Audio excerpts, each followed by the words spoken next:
you all for tuning in to the first ever panel discussion with the leaders of DC's education cluster on the 2023 statewide assessment results. We are live streaming from Friendship Charter School at Blow Pierce, and we want to thank Executive Director Patricia Brantley and her team for hosting us. We are live streaming on the District Cable Network Channel 16 and the Office of the State Superintendent's Facebook and Twitter X accounts. And this presentation and public data files will be available at Mayor.dc.gov following the presentation. I'm Josephine Bias Robinson. I'm the Executive Director for the District of Columbia's Education Research Collaborative at the Urban Institute. We are an independent, non-governmental research practice partnership housed within the Urban Institute. The Urban Institute is a national nonprofit research institution based in DC, and the collaborative is authorized by the city to access and analyze data and conduct research studies to support evidence-based, ongoing improvement in District of Columbia public schools. We are unique, however, in that we have a community advisory group composed of parents, teachers, school leaders, and representatives from all over the school system.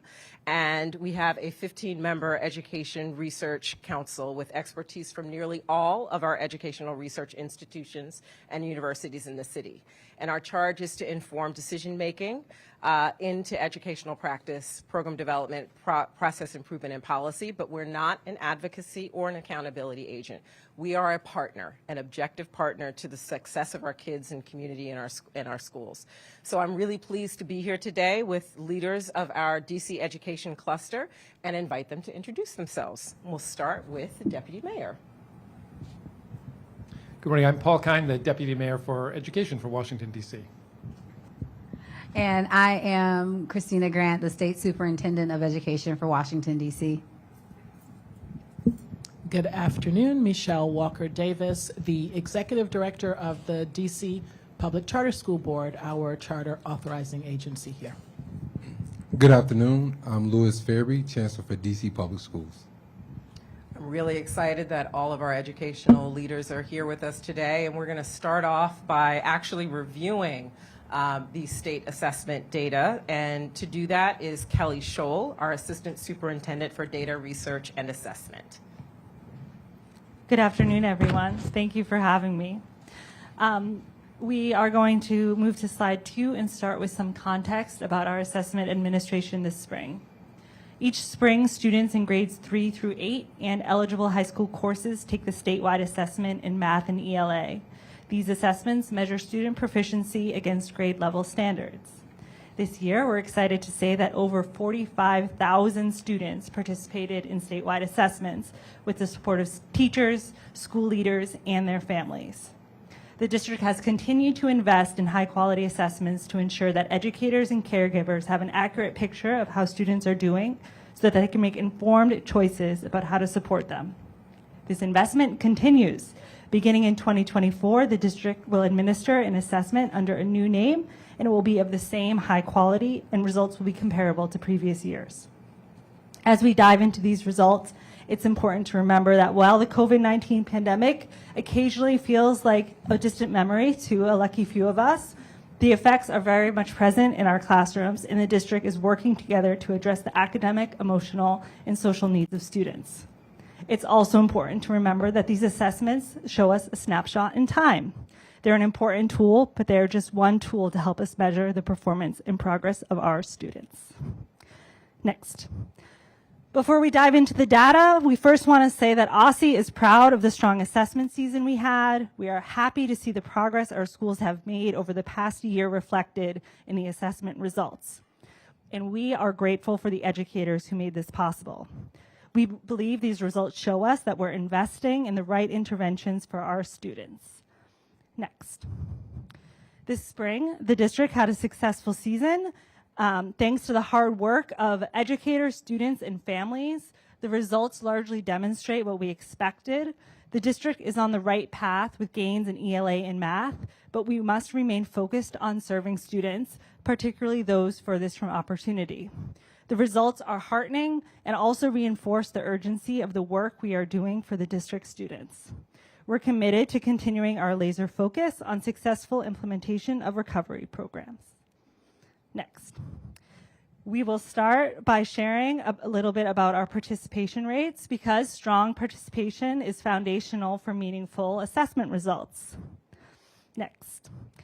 Statewide participation was above 95% in both math and ELA, with over 50 schools who had all or nearly all of their students participate in the assessment. OSSE will continue to support students with will continue to support schools with persistent participation challenges, particularly our high schools. Next, slide 7. Here's a quick look at our participation rates. Again, just want to celebrate the tremendous efforts of educators, students, and families to achieve these high participation rates. I also want to take a moment to explain that students participate in 2 different statewide assessments. They either take the PARCC or the MSAA. The vast majority of our students take PARCC. Students with significant cognitive disabilities take the MSAA assessment, with fewer than 1% of our students taking the MSAA assessment. But you may see references to those throughout, so I want to make sure folks are clear on that. Next. Over 97 out of 100 expected participants took the required assessments in elementary and middle school, and the district should be quite proud of this while we continue to focus on increasing our high school participation. Next, what people are really excited for, which is a deeper dive into our student performance. Next. Here we summarize a few of our findings. We did see nearly a 3 percentage point increase in both math and ELA.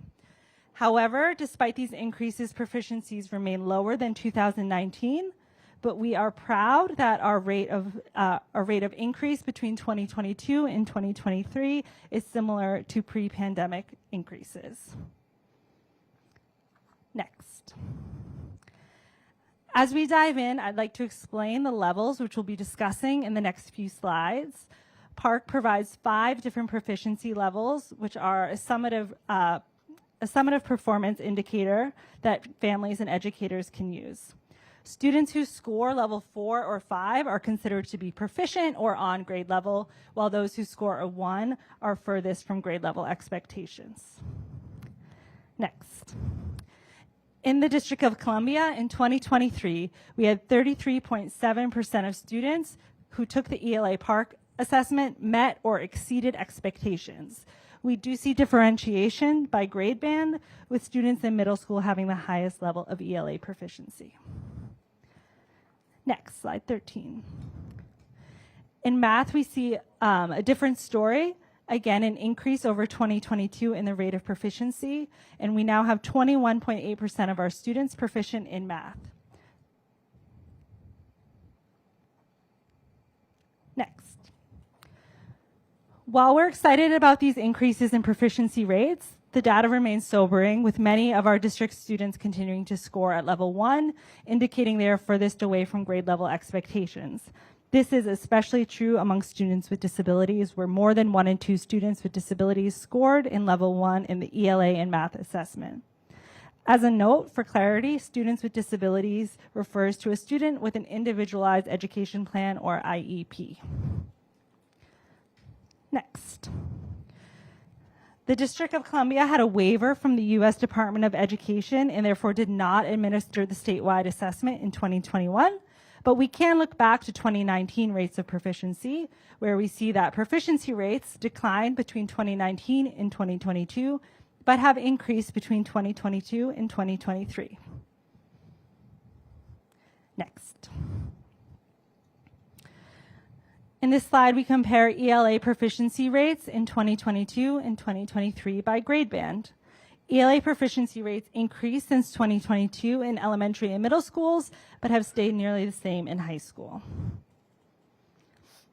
Next.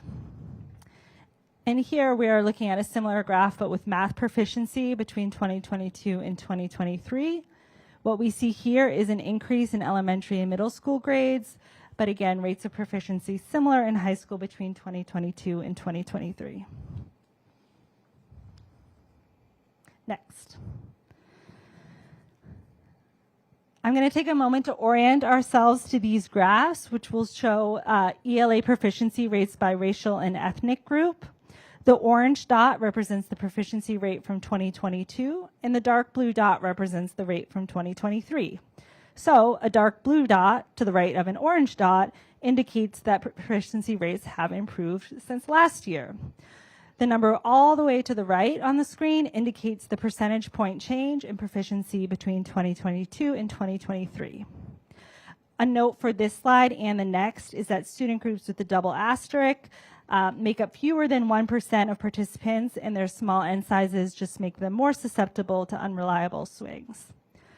But what we see here, now that we're oriented to the graph, is that in ELA, almost all racial and ethnic student groups have a higher proficiency rate than in 2022. Next, slide 19. Here we see a similar graph for math, where we see that in math, all racial and ethnic groups across the District of Columbia saw proficiency rate increases between 2022 and 2023. Next. In this chart and the next, you'll see a similar style that shows the proficiency rates for 2022 and 23 by student group. For economically disadvantaged students, students who are English learners, or students with disabilities. We'll also show the rates for students who do not fall into those groups.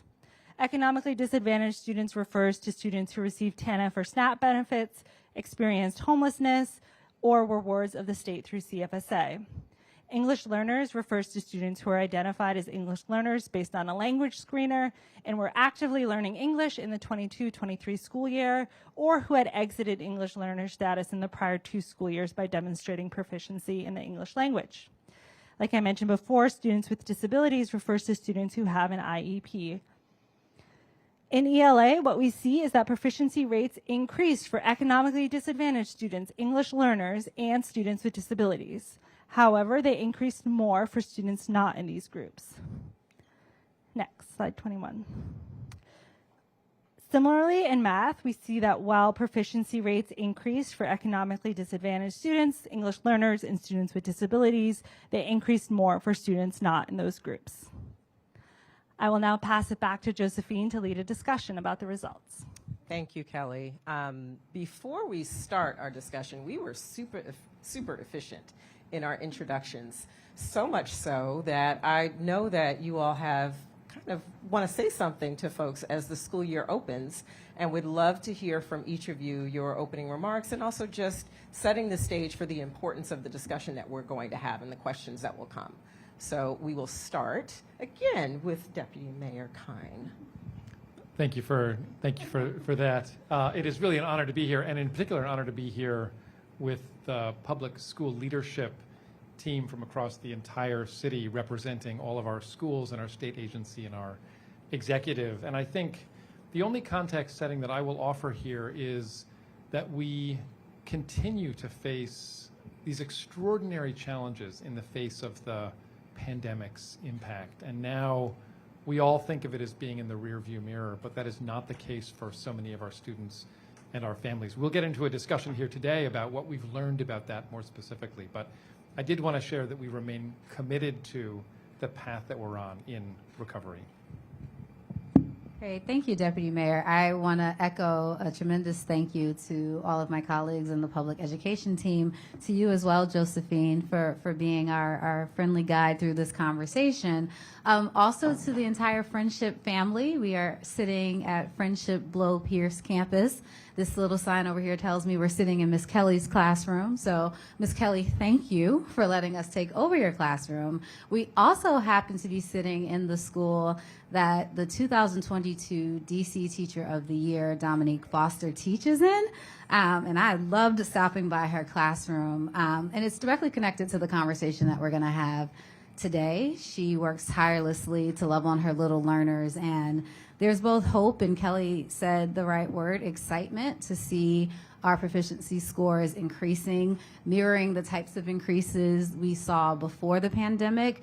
Eager to engage in this conversation with my colleagues. I continuously talk about being on the road to restoration, and as you sit in this school and walk the halls, you feel very different. And I'm thrilled to say happy back to school, Washington, D.C. We have a lot of work ahead of us, but super thrilled to be with you and my colleagues as we unpack what this data is telling all of us. I will turn it over to Dr. Walker Davis.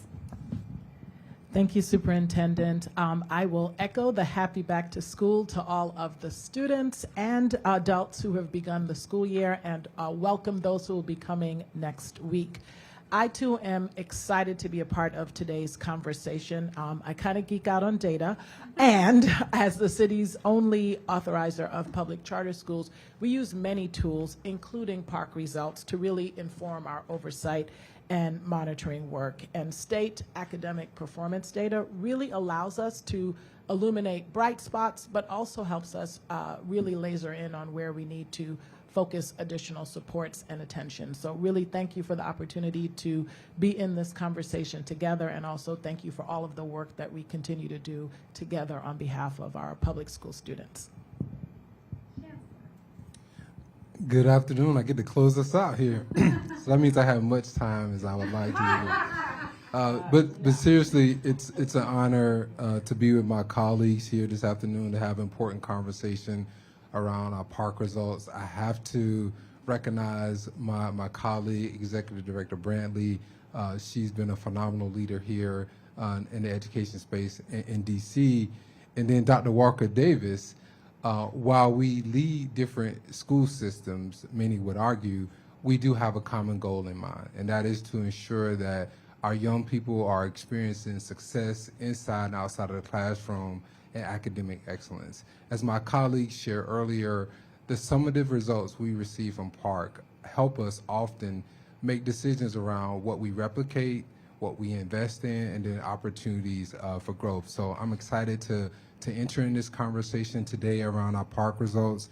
I'm also really pleased with the gains that we made. I think it's a true testament to the resiliency of our students, the amazing work and commitment of our staff and the adults, everyone who's been working on behalf of our young people in the city. And in Washington, D.C., we recognize that it truly takes a village to ensure that our students are getting what they need. And so that wouldn't be possible without partners like Superintendent Grant, Deputy Mayor Kine, who are here with us today, who help facilitate the supports that you're going to hear about today that we are investing in and will continue to invest in to ensure that our recovery road is strong. And I want to reiterate that it is a road. So while we made some progress, we know that there's still much more work to do. And it's an honor to share some of our successes today, what we see as barriers, and what our strategies are to overcome some of those barriers. Thank you.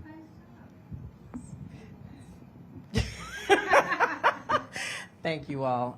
Each of you said something very special and important relative to the roles that you sit in, and it is a privilege to have a team working on behalf of our kids. And I'm very deliberate when I say our kids, and I'm also very deliberate when we talk about data, because data is not a number. Data is a person. Data is a child. Data is our community. And so this conversation is critically important that we'll have today. And I would love to start off by talking about, relative to where you sit as a leader in our educational ecosystem, what do these results actually tell us about the state of our schools and where our kids are?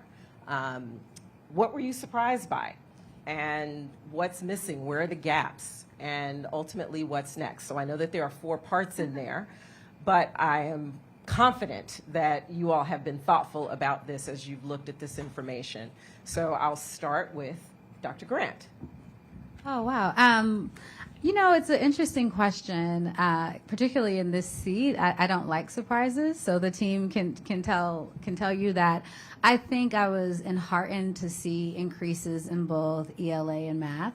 I think the investments that we've made in literacy around the science of reading and letters training, and kudos to every teacher across DC public schools and charter schools that are sitting through our trainings, particularly dyslexia training, which I guess yesterday, Chancellor, maybe 4,000 of your educators took the training. And so on the one hand, it's telling me that from a state level, ensuring that we have high quality professional development options, that we're creating asynchronous opportunities for teachers to learn, grow their craft, earn stipends in some respect. Like, that's bearing out in the lives of children who are sitting for these one moment in time examinations.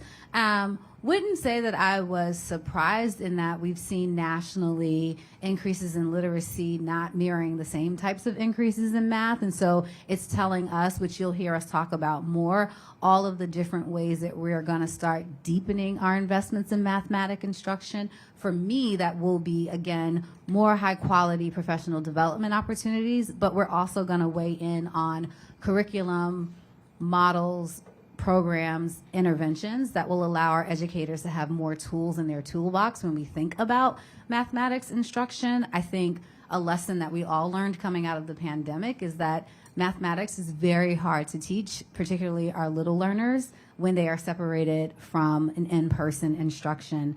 For us, I think we will talk more at length about special education and what the data showed us in that respect. We're really excited that we have a DC special education hub where parents have, one-stop place that they can go and get support. But what we also step back and realize is we have to continue to do more at our level. So we're excited at OSSI that we're releasing a special education progress report for every single school that looks at both how are schools meeting the needs of different types of special education needs, and then how are they also being in compliance with our rules and regulations, and then also standing up micro-credentialing programs so that educators don't have to go back to university, they don't have to go to a school. Again, any educator across any content standard or grade band can get access to trainings and support that can help them improve their practice. And so from our seat, really, really thankful to our educators. I think Kelly speaks, we have high regard for participation rate and, number of students tested, but we have 97,000 students and we assessed over 45,000 of them in one season that starts somewhere around January and ends in June. And so a huge, tremendous thank you to our educators, our teachers, our principals who believe in the power of our assessments. And that means a lot to me in DC, that we remain a jurisdiction and a team that truly values what the assessment data tells us as we seek to align our investments for our children. I know I spoke over my time, and so I'm gonna share. I know I'm going to give it to the deputy mayor, but don't follow me. Thank you, Dr. Grant. Thank you, Josephine. I feel very unequivocal. These results show me that our system is strong and is getting stronger. And that is borne out here, and for me are unsurprising results. These results also tell me that our teachers are truly extraordinary. We talk about the results of the Park assessment, and sometimes folks in administration like to take credit for these kinds of things as though our policy decisions actually are somehow more important than the daily interactions between adults and children in our schools, and they are not. And so these results tell me again about the incredible importance and the extraordinary work that our teachers have done as we continue to see this quite extraordinary progress despite the challenges that we're facing. In terms of the what next, I think for me and I think for all of us, the what next simply involves a continuation of the incredibly deeply coordinated work that is required to continue to support our schools and our teachers. Our schools and our teachers cannot do recovery alone. We don't expect them to, we don't expect you to, and that's why the four of us are sitting up here together. We have remained coordinated from the onset of the pandemic. We continue to coordinate on the interventions that we're offering, the resources that we bring, the extraordinary learning that we try to share that will come from this moment. And that's what I think the path forward for us is. Thank you, Dr. Grant. So for me, I think it's important in looking at the data points that the investments we made were the right investments in many cases. What we've seen around the professional learning experiences, exclamation point to what Dr. Grant shared about the science of reading. It's not by chance or circumstance that we're really close to where we were in pre-pandemic in ELA, and just 1 year after our baseline year of assessment. I think that says a lot about where our teachers are in incorporating brain research and how students learn to read and their comprehension skills. And so for us, it's a matter of how do we continue that? How do we maintain that? And you're right, we started the day a week earlier on dyslexia. I had the pleasure of opening, and teachers were really focused. And so we intend to carry that same focus into mathematics. We have a very intentional design around our curriculum supports and the types of materials that we're putting in front of students and how we support families with mathematics. We know we still have some ways to go. There's obvious data points that are aligned to what we've seen in our high impact tutoring and the types of results that we're seeing. It'll be great to see the growth data when that comes, because I think this is just one side of the coin. We look at proficiency, but certainly we can see evidence of that in what we've been able to provide. And it is a reminder of how important it is that, over 75% of our schools this year are going to continue the work with their ESSER dollars to continue high impact tutoring. We're actually extending that into our youngest grades with our kindergartners this year. And we've got new math curriculum for our 3-year-olds and 4-year-olds and our early childhood education program. So I could go on around the investments. I just think it's so important when we had historic investments in public schools when our students and families needed us the most, to have validation that those investments are showing up in the results here in Park, and we look forward to seeing more of that in this upcoming school year as we kick off the 23-24 school year in DCPS. So I just want to start by saying that the charter school data that is reflected here is really, as our deputy mayor said, an example and a testimony to the hard work, not just at one site, which we're very happy to be hosted here by Friendship Blow Pierce, but this is the hard work of charters across 69 local education agencies, 135 campuses. And so I really want to say hats off to the school leaders, the teachers, the partnerships that are supporting our schools, but most of all, the resilience of the students in each of these schools. So please give a round of applause for our students wherever you encounter them. For me, the results show that many of our students are continuing to make improvements, and they also signal that we need to continue accelerating progress for the students who are not. I'm very pleased to see, most of all, that we saw gains across multiple student groups, and I'm anxiously awaiting, I know, Dr. Grant, we have to wait a little while longer, but I'm anxiously awaiting the data, the growth data on individual student growth, so that we can see what themes emerge across our student groups. And I do have to say it is sobering. It is a sobering reminder of the work that we still need to do for our students with disabilities. In terms of what's next for us at DCPCSB, we are committed to shining a light on academic performance and really getting crystal clear on what the bright spots are, how we can support sharing of best practices, but also where we need to focus more attention. We want to see continued improvement, and we are currently working on revising our accountability framework so that we can have more visibility on student performance, so that we can emphasize growth more clearly. And really, we want to use these state academic measures as one set of data about what is happening in our classrooms and across our charter networks to ensure that all of our students, and especially those furthest from opportunity, are excelling. So I'm excited about having this data, and I have the marching orders about where the work is that we need to collectively do. Fantastic.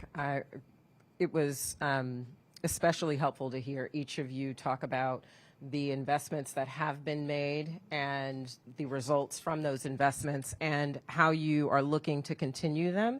And I have a specific question for you, Deputy Mayor Kine, with respect to particularly after ESSER funds, and how will these results and the work that has been put into place and the results that we've seen be continued via the district's priorities and investments going forward?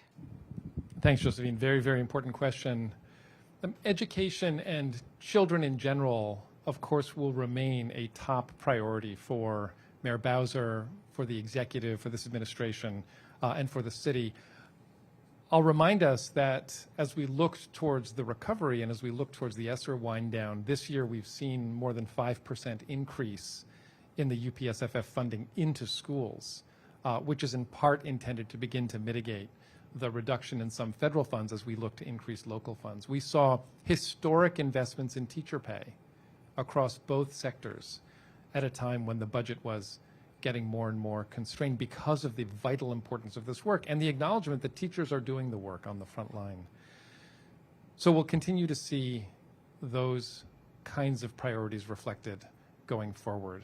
This administration values schools and children, and we will continue to do that. In particular, I'll pick up on something that Dr. Walker Davis talked about, which is that we continue to see as a priority the importance of learning from what we've done and learning from this data and information. So as we elevate the bright spots of schools that have done well, some of our recovery schools, some of our schools that actually are now back to where they were before the pandemic, we have to, as an administration and as a team, make sure to help scale those things that are working. So that will, of course, remain an ongoing priority. And in particular, when we look at what we've called here the very sobering differential results among some of our student groups, the economically disadvantaged students that we are serving, students with special needs, it is, of course, an ongoing priority that we understand how to serve those students better, which Dr. Grant and Dr. Walker Davis and Dr. Farabee have all spoken about. So those will remain core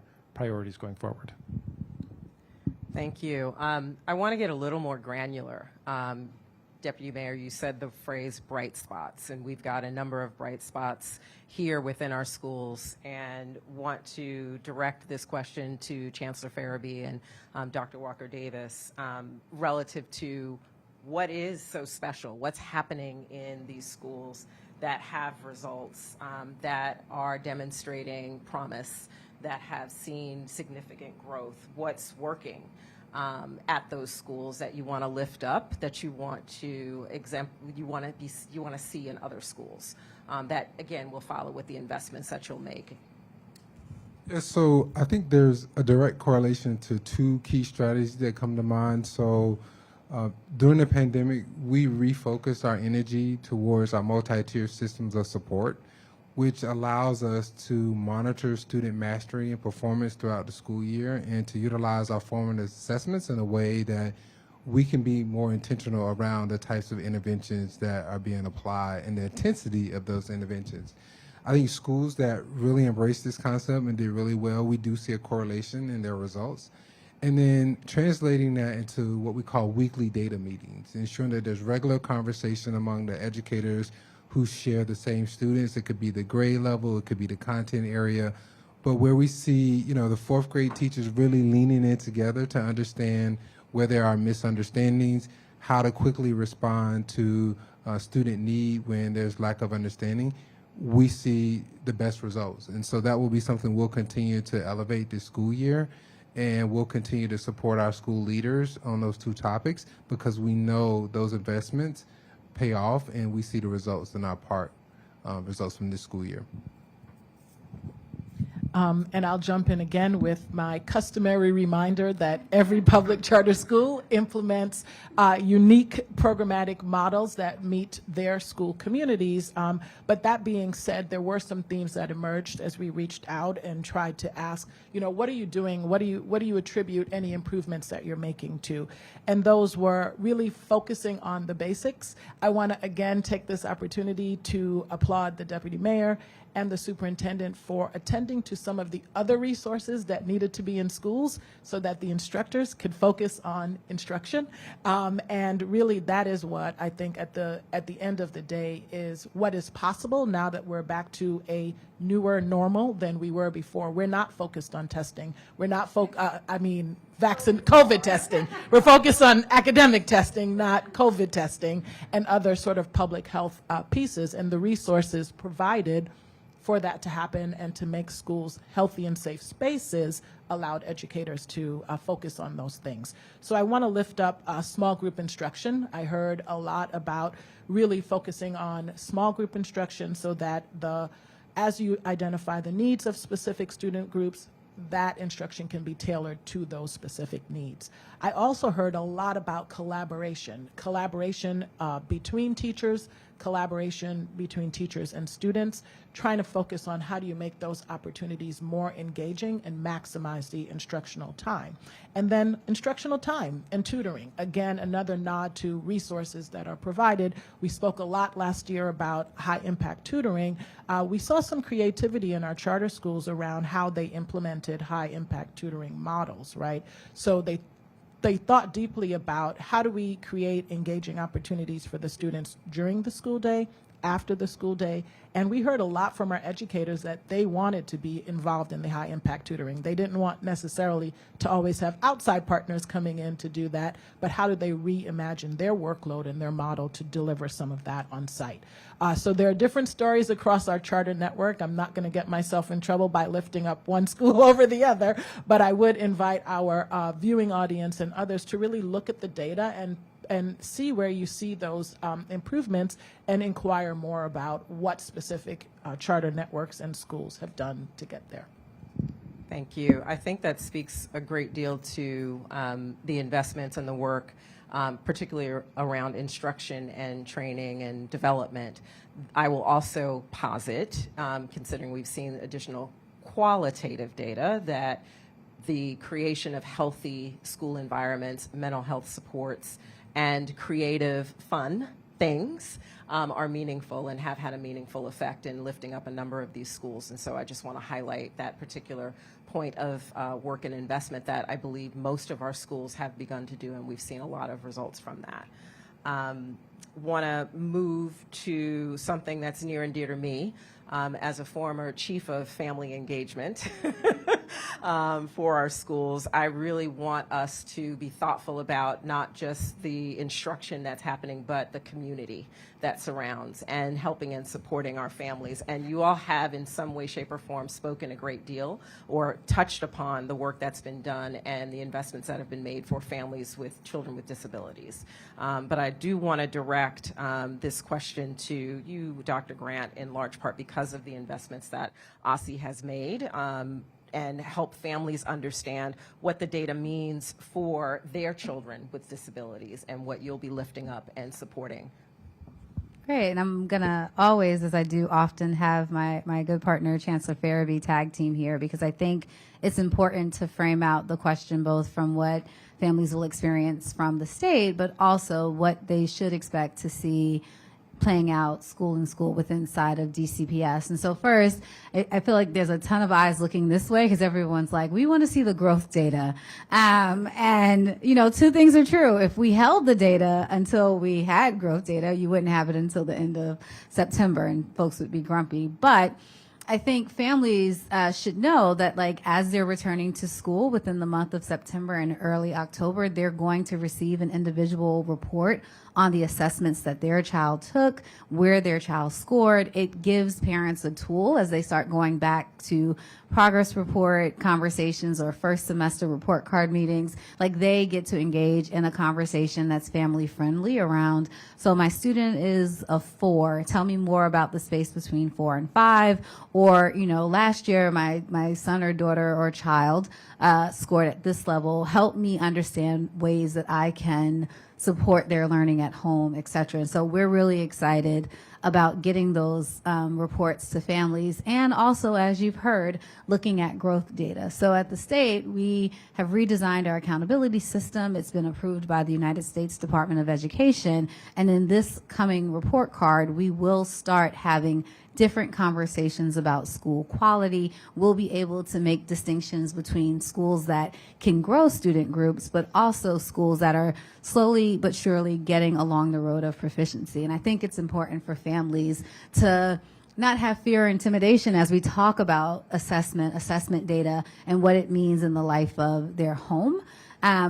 Last, certainly not least, we will continue to have conversations about the supports and unique needs of our students with disabilities. Again, on our end, really excited to have developed a progress report that we can share not just with our schools, but with our families. DC is an amazing school system with so many resources and supports across our entire ecosystem of schools.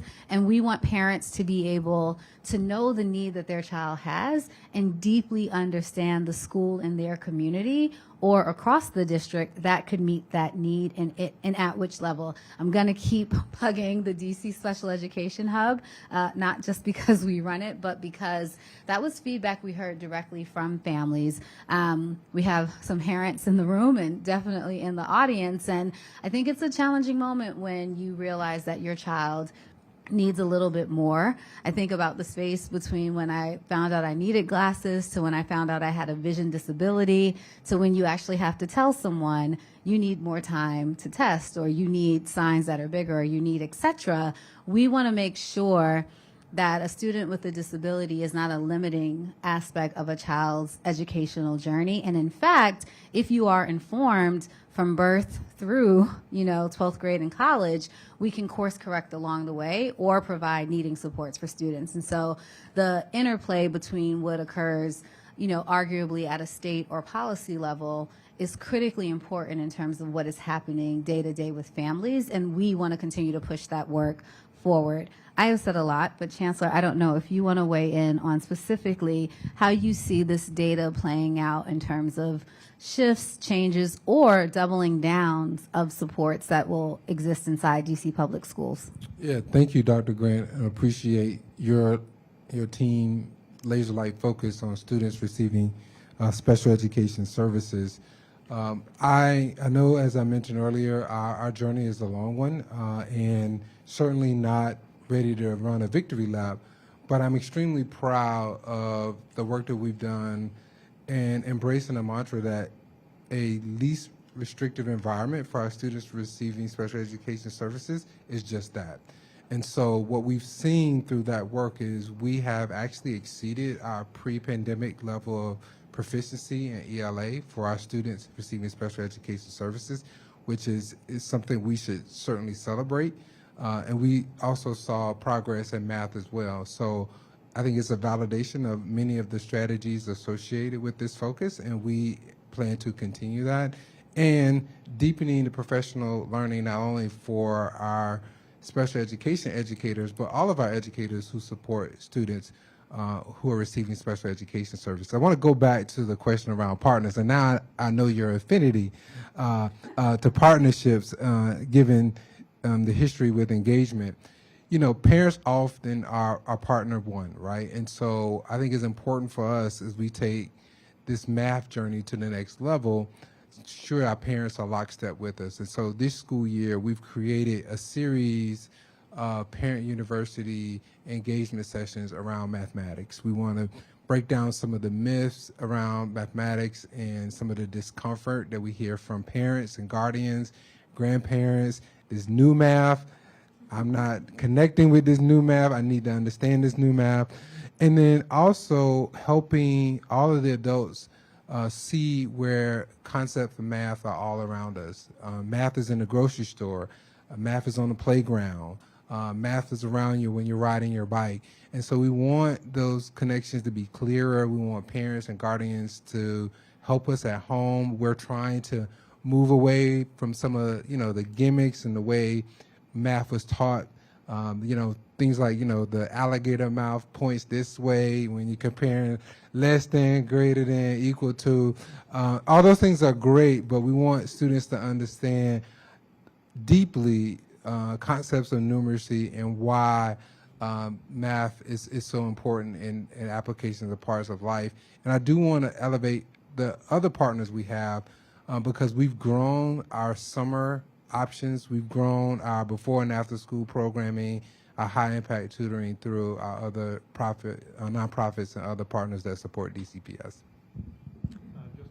I was told that these mics are always on, Josephine. They so are always on, and I I'm was gonna- going to invite I'm gonna- actually both of you if you'd like to extend on this question and respond. Well, I wanted to jump in on the family partnership because the other point that I think is absolutely vital as we look at these results is the importance of students being in school to their learning.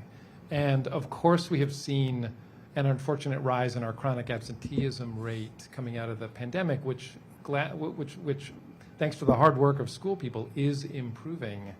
And we have done a lot of work to send more consistent nudges to families when their students are falling behind in their attendance, which are showing dramatic results.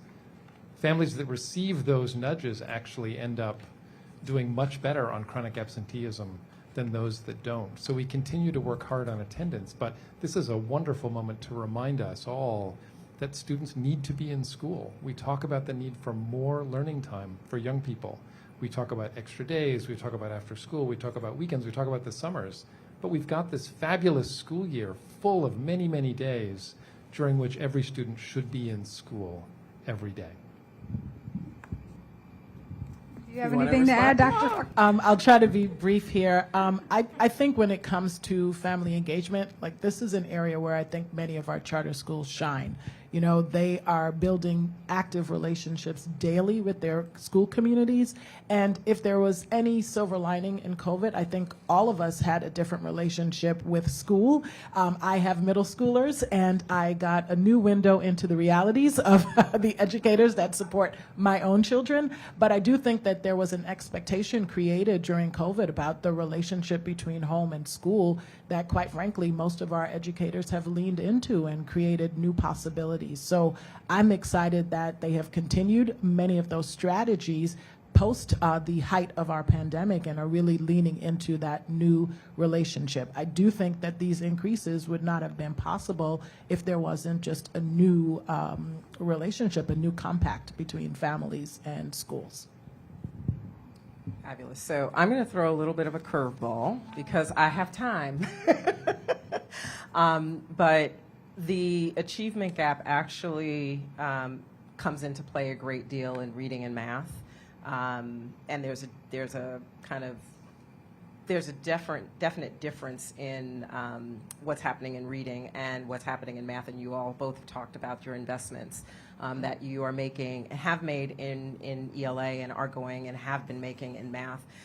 But can you talk a little bit about the difference between the two subjects and like what investments you're making that address those differences? I know it's a specific question, but again, because of our focus, your focus on those two areas, I think it's important to kind of break that down a little bit. I'm going to tag the chancellor in, but one, I really do want us to start normalize talking about access gaps and opportunity gaps, not necessarily just static achievement. That's why you hear all of my colleagues talking about wanting to see the growth data, because it's both like, how do you grow families? How do you ensure that regardless of zip code, a child is going to get access to a quality education that's not just math and ELA, that they, yesterday we were at an event where Eastern was, showing us the magic of their marching band, and we had Friendship students who are at Friendship Tech, but they're also in a majorette, band, dance group. I'm old.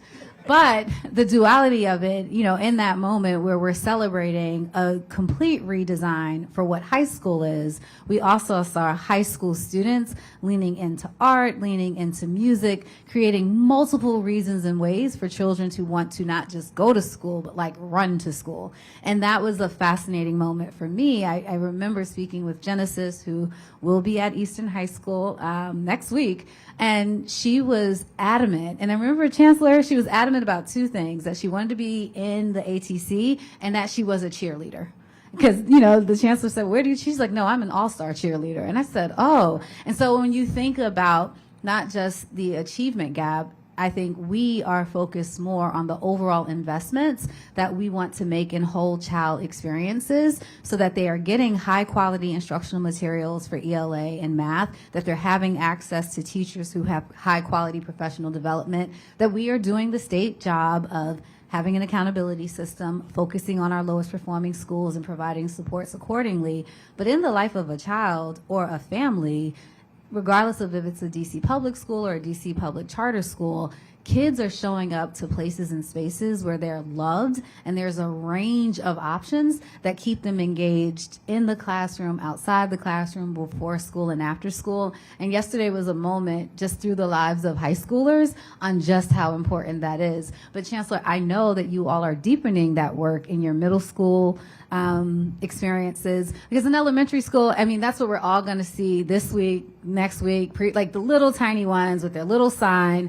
And I am biased. I was a middle school teacher and principal. I think it's critically important to keep that level of energy, love, excitement when they're in 7th, 8th, and 9th grade, which are the years where, you know, loving the middle schoolers, we love them deeply, but those are the true, you know, cognitive, social, emotional years where the students are making decisions about themselves, their identity, how they want to show up as a learner. And Genesis said that yesterday, that she sees herself now as a scholar and an athlete. And that's the connections that we want to make for all of our children. And to me, that's more than achievement. That's the correlations that exist between making sure that students have access to opportunities and access overall, so that then they take an assessment and we get to look at their achievement. But Chancellor, I don't know if you want to get in on here. And then Deputy Mayor, feel free. Yeah, thank you, Dr. Grant. So we definitely both share affinity for middle school, but I think it's important, the question you raised around the differences between the two content areas and how we got here. For the Road to Recovery for DCPS, I think we started the work around the science of reading right before the pandemic. So we had a jump start in deepening our educators' understanding, and we had already started that work. We believe that put us, somewhat as an advantage when we transitioned out of the pandemic. What we also saw, and I think this is consistent with national data, is that students really miss the hands-on experiences, the visual connections for developing a deep understanding of mathematical concepts. You cannot replicate the learning that takes place with base 10 blocks in a remote learning posture. And so what we found is we really needed to accelerate that work in mathematics. And I think we're all, again, challenged with that nationally. For the inequalities in the data, again, exclamation point on what Dr. Grant raised around access. And for us, a good example for middle school was also, again, middle school administrator. We see clear lines of inequities around access to algebra in middle school. And that can really be a driver for mathematics performance K-8, but also the types of courses that you're taking when you're in high school and your ability to compete for college and career. And so we have an equity imperative around access to algebra in middle school, particularly proficiency by grade 8. Of course, that doesn't start in middle school, right? So we're starting our work as early as our 3-year-olds and 4-year-olds to help build those key skills. And there's ways that we can do that. Our building blocks curriculum that we're adopting allows for our educators in pre-K3 and pre-K4 to incorporate math into playtime, story time, circles, all throughout the day, with the hopes that we're creating a clear pathway to algebra for all. And that's a focus for us. But there are many other areas that I can point to where when we dig into the data, we see some inequalities in access that we are addressing through some clear strategies in DCPS. If I have a moment to offer another observation on this data, I think it's important when we're talking about gaps to truly acknowledge that schools are necessary and vital to overcome the gaps, but they are not sufficient. And I don't think anyone sitting up here or anyone working in a school believes that schools alone will resolve the gaps that we're seeing across the city. Many gaps exist as students arrive into kindergarten and persist through 12th grade. And it's our job to ensure that as school leaders and as school people, we are doing our very, very best to help to resolve these gaps. And the city has an incredibly important role to play in other dimensions of children's lives, which include safety, housing, high quality work for families, wealth building, and all of the other ways that the city is engaged every day in trying to ensure that children have the opportunities, regardless of where they're from, to be happy and thriving adults. And we continue to focus on that work across the city, even though it's not part of the conversation today. It is deeply, deeply implied. So I thought it important to mention that. No, I think that's an excellent segue to a closing from each of you on that point. What is it that this data does that it can't all do? There are more things to be done. And what are your hopes and expectations and aspirations going forward now that we have this information to work with? And I'll start with you, Dr. Walker-Davis. I knew you were going to say that. So I think I said, I gave my reflections on sort of the meaning that I'm making from the data, but I do want to reiterate and maybe answer a little bit of your question before.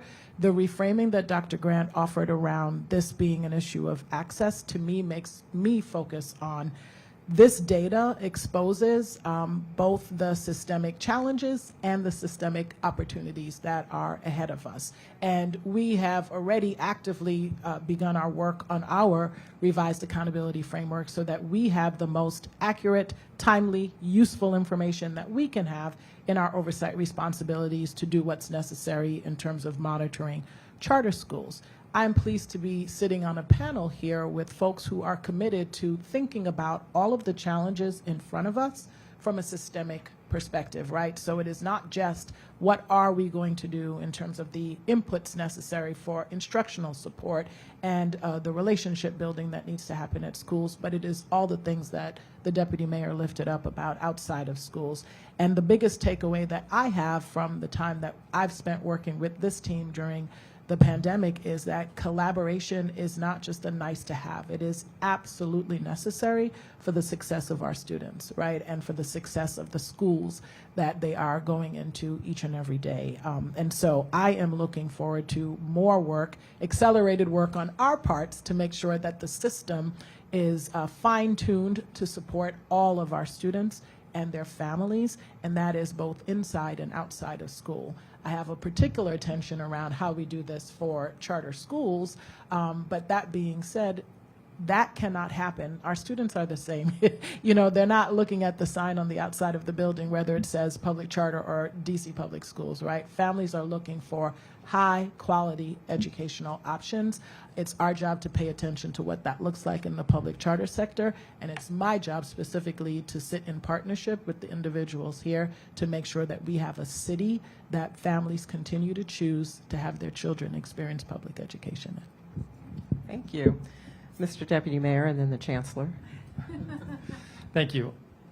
Unusually, I will be very brief and say that my big hope coming out of this conversation and this data today is that we will take an opportunity to celebrate our teachers. We saw extraordinary progress in the face of coming out of a pandemic because of our teachers, as many of us have shared here. And so I think for all of us to take the chance to think about ways we can show our gratitude, we can build a profession that is strong and robust. We can encourage our high school students to become teachers and enter the profession. We can encourage the teachers we've got to remain in the profession. All of that is what I hope we will take from this moment, because we are here because of our teachers. We are strong because of our teachers. And the more we can do to bolster the profession and make DC the best city in the country to be a teacher, the better off we will all be going into the future. I mean, how do I follow that aside from saying that I agree, and also it's not lost on me that we all were teachers, and so I think there are many special aspects around what it means to serve alongside my colleagues on the public education team. All of our work is grounded in the fact that we have been teachers. We deeply understand both the nuances of the profession, but the distinct pride, honor, I call it service, of what it means to have a positive, loving relationship in the life of a child. One, I would argue it's why we're all sitting here. I think when I think about success, what's front of mind is, next week reopening all of our schools and the role that OSSI plays in ensuring that, from a policy level, we create conditions for schools to thrive and for teachers to have what they need, and to make sure that when we come into, different barriers, we can provide real-time solutions. It is a unique aspect of this public education team, and we've been through a lot together in the last 3 years, and really excited about reopening the school year, saying welcome back to all of our learners, even the learners that are inside this building today, and seeing the joy on faces where the 2 students who greeted me said hello and also told me they scored a level 5 on the park exam. And so, you know, that's the type of energy and excitement that transforms not just lives of children, but lives of future residents and citizens and the life force of Washington, D.C. And so, you know, success a year from now, we'd be gathering again, talking about more increases, but also really, really refining investments to make magic happen in the life of our children. And so I don't know who's next. Is it the chancellor? I'll close this. I mean, how do we let that last few happen? minutes, we have, in terms of hope, I'm more hopeful than ever before. I think the results are very promising of what's possible. The collective responsibility and accountability in this room and across the city is phenomenal.